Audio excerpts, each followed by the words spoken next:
las 6 de la mañana con 49 minutos. José Chuquirima, con amplia experiencia en trabajo social, se encuentra con nosotros en este estudio ahora mismo. Vamos a analizar la Ley de Movilidad Humana y la propuesta del Gobierno Nacional, la exigencia del Gobierno Nacional para que sea tratado a través de la Asamblea desde julio del año 2019, fue ya remitido por parte del Ejecutivo.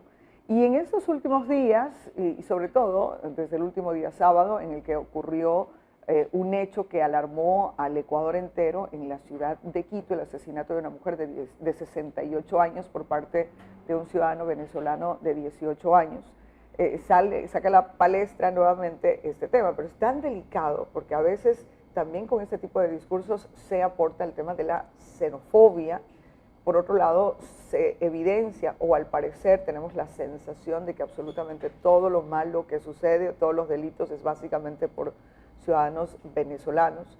Y en este contexto y en este pedido analicemos la prudencia o no y sobre todo el impacto que tendría en la disminución de los delitos que se produzcan en el Ecuador con la aplicación o con la exigencia y con el miramiento específicamente de las autoridades a este grupo específico de ciudadanos que ahora habitan el país. José, muy buenos días, bienvenido, gracias por acompañarnos. Marianela, qué gusto estar contigo, un saludo cordial a quienes nos están viendo esta mañana. ¿Qué opinión te merece? Tú has trabajado durante muchísimos años, tienes mucha experticia en el tema del trabajo social y con población en movilidad. Santo Domingo tiene una característica, nos hicimos de todo lado y tenemos una población de la hermana República de Colombia que es parte ahora de nuestra cultura, de nuestra identidad. Bueno, respecto a la declaración que ha hecho el señor presidente de la República, yo estoy un poco sorprendido porque en el año 2007, yo recuerdo clarito que yo iba a las comunidades había la novelería de escribir una nueva constitución. Y yo decía, no, eso no sirve gastar 350 millones de dólares para hacer una ciudad Montecristi, para hacer un proceso, para elegir una nueva constitución. Si lo que hemos visto a través de la historia es que escribir un nuevo libro no significa más garantía de derechos.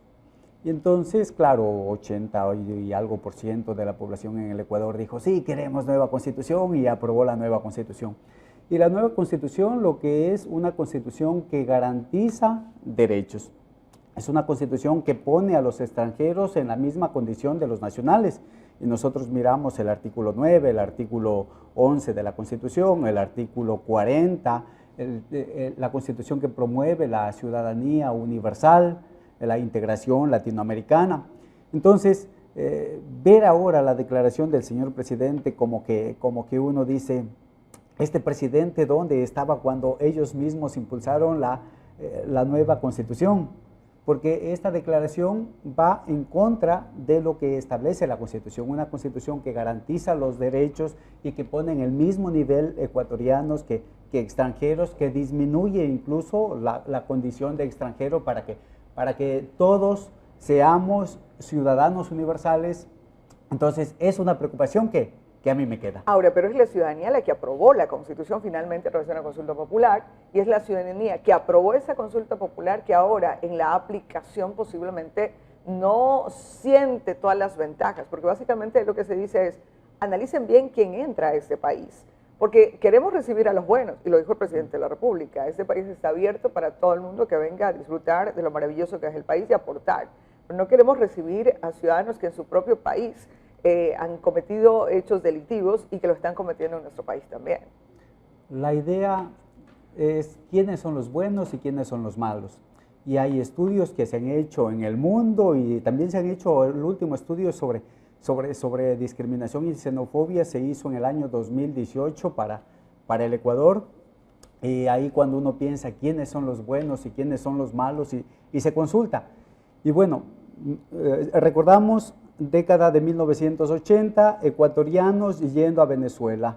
En total de 1980 hasta acá, más o menos entre nacidos en Venezuela, hijos ecuatorianos, 340,000 personas. La bonanza de Venezuela. Después de 20 años pasa lo contrario. Esa es la economía de los países, es cíclica, a veces está bien, a veces está mal.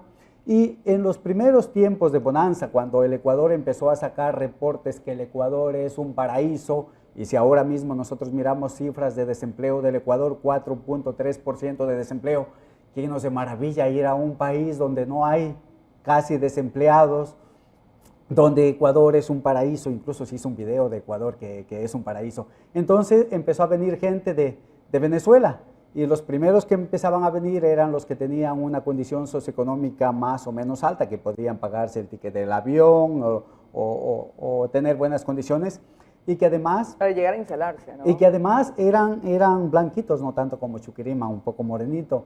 Entonces, cuando uno piensa quiénes son los buenos y quiénes son los malos, también tiene que ver con las características de las personas. Si uno ve, si alguien viene de Estados Unidos, si alguien viene de Suiza, ¿qué pensaría? ¿Es bueno o malo? Si alguien viene de Venezuela y es blanquito, tal vez no sea tan malo como los que están llegando últimamente a pie, que además de ser pobres, que no tienen condiciones económicas, son morenos, y muchos son mujeres, y muchos son niños, y muchos son ancianos.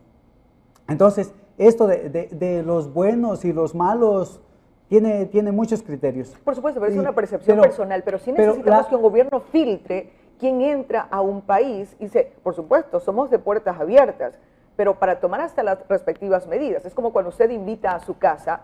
Cuando le invita a alguien que usted sabe absolutamente que tiene toda la confianza, tiene una forma de actuar.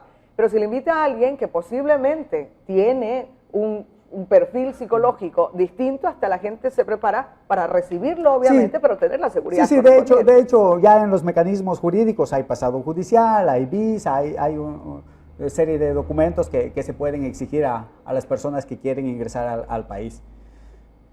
En el caso del Ecuador, si nosotros miramos el tema de migraciones, Colombia al principio, que lo mencionaste en la introducción, hemos tenido venezolanos, haitianos, cubanos. ¿Quiénes son los buenos y quiénes son los malos? ¿O quiénes deberían estar y quiénes no deberían estar? Básicamente, lo que nosotros desde el trabajo de las organizaciones y desde el trabajo de mi experiencia personal, el Estado tiene que establecer mecanismos. Ciudadanía universal, un tema fracasado. Okay. Porque cuando quieres irte de Ecuador a un lugar, ¿en cuántos lugares puedes entrar libremente? No hay tal tema de ciudadanía universal después de más de 10 años de aprobada la Constitución. Es que la Constitución es ecuatoriana, no es en otros países. Esa es la realidad. Y además otra cosa, hacemos una Constitución y hacemos una ley. Y la ley recoge lo que la Constitución o viabiliza lo que la Constitución consagra. Pero muchas veces, y el problema del Ecuador es que muchas veces se hacen leyes que no son analizadas lo que se aprueba. Y hemos tenido legisladores que solamente van y levantan la mano y aprueban. Eso que pasa en la Asamblea Nacional también pasa en los municipios. Gente que aprueba la ley, pero no se sensibiliza en lo que aprobó. Ahora, hablemos de ese tema, que el gobierno nacional le ha convocado, le ha combinado a la Asamblea que trate ese tema. Y este tema está pensándose o está direccionándose en esta ley de movilidad, que las personas que hayan cometido un delito, se pueda dar el tema de la deportación una vez que se haya demostrado si son delitos menores de 5 años, si son más de 5 años, deberán quedarse a cumplir una pena en el Ecuador.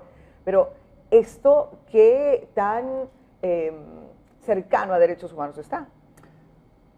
Lo que he escuchado en las declaraciones de la ministra es que los procesos son demasiado largos en el sistema de justicia y que demoran 6 o 8 meses. Y básicamente esa sería la causal. Pero ¿quién administra el sistema de justicia? ¿Cómo se debe administrar el sistema de justicia? Celeridad, ¿sí? El tema de la economía, ahorrarle los recursos al Estado. Entonces, hacer una reforma a la ley no significa que va a cambiar alguna cosa desde mi punto de vista. Ya decía, tenemos leyes que se hacen que no son analizadas antes de ser votadas. El otro tema que yo veo en el Ecuador es que se quiere hacer una ley para cada cosa. Lo que está de moda. El problema que es, hoy eso hago ley a la medida. Tenemos tantas leyes, pero ¿qué te garantizan esas leyes que se han hecho? básicamente no es gran cosa. Entonces, se quiere hacer una ley para cada cosa, y tener una ley para cada cosa no necesariamente significa más garantía de derechos. Habrá que seguir discutiendo sobre este tema. José, queremos agradecerte esta mañana por habernos acompañado. Muchísimas gracias a ustedes. Ya a las 6 de la mañana con 59 minutos está en la cancha de la Asamblea Nacional para saber bajo qué mecanismos, cómo responde a este pedido, qué alternativas toma. En la Asamblea Nacional también hay un movimiento de fuerzas políticas y claro, se viene un año preelectoral, así es que también eso influye en las decisiones de las bancadas o los votos individuales, ya no son tan individuales. Estaremos viendo cómo actúa la Asamblea Nacional.